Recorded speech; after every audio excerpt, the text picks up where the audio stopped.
In this video, I'll be doing the 48-hour challenge through Unity. So, let's get to it. Because of the limited time frame, I need to make a game where there's many possibilities for the player or user to do with only a limited amount of resources.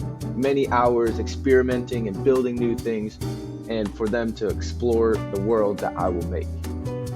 I first started with a basic create system that you're able to place and build on top of this main starter block. Next, I added a basic camera system for the player to use and fix the placement of the parts. Finally, allowing players to snap to certain angles, the block placing is complete. While placing blocks is useful, it's not very entertaining. So this is where the introduction of the rocket comes into play. The rocket adds force to wherever it's attached. Next, I added the wheel. The wheel, invented by me obviously, will allow the player to move around easier than the rocket did, but obviously has to be on the ground to do so. Then, with the wheel in place, I also added rotation to any part that you were adding. With the wheel now in place, I wanted to create a better system for placing blocks, which took about 2 hours.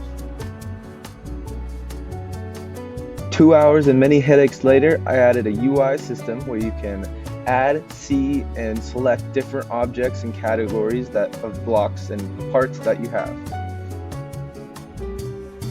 Then, allowing players to delete blocks, I decided to give the map a little makeover. With the addition of a beautiful map, I also added a force field. When the force field is activated, it will grow to a certain size and then slowly shrink, as it will protect the player from projectiles as blocks and other things are thrown at it. When those projectiles hit the force field, it will shrink in it a little bit and disable for a time, but also will deflect whatever was thrown at it back in the direction it came from. Then, for those that think that this is super easy and it's quick, or those that just like bugs, I had this bug for about 30 minutes where whenever I'd place anything under the block, everything would start to float and fly off the map.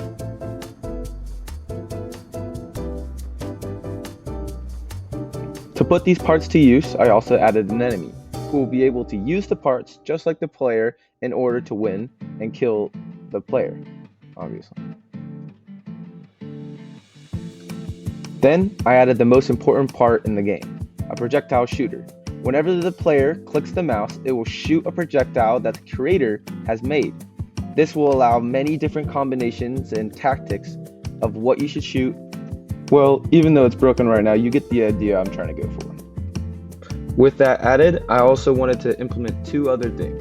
One, allow the enemy to shoot objects as well, and two, create an AI system that when it's a shooting enemy, it will try to stay away from the player, giving it some space and tactical advantage of using the projectile shooter.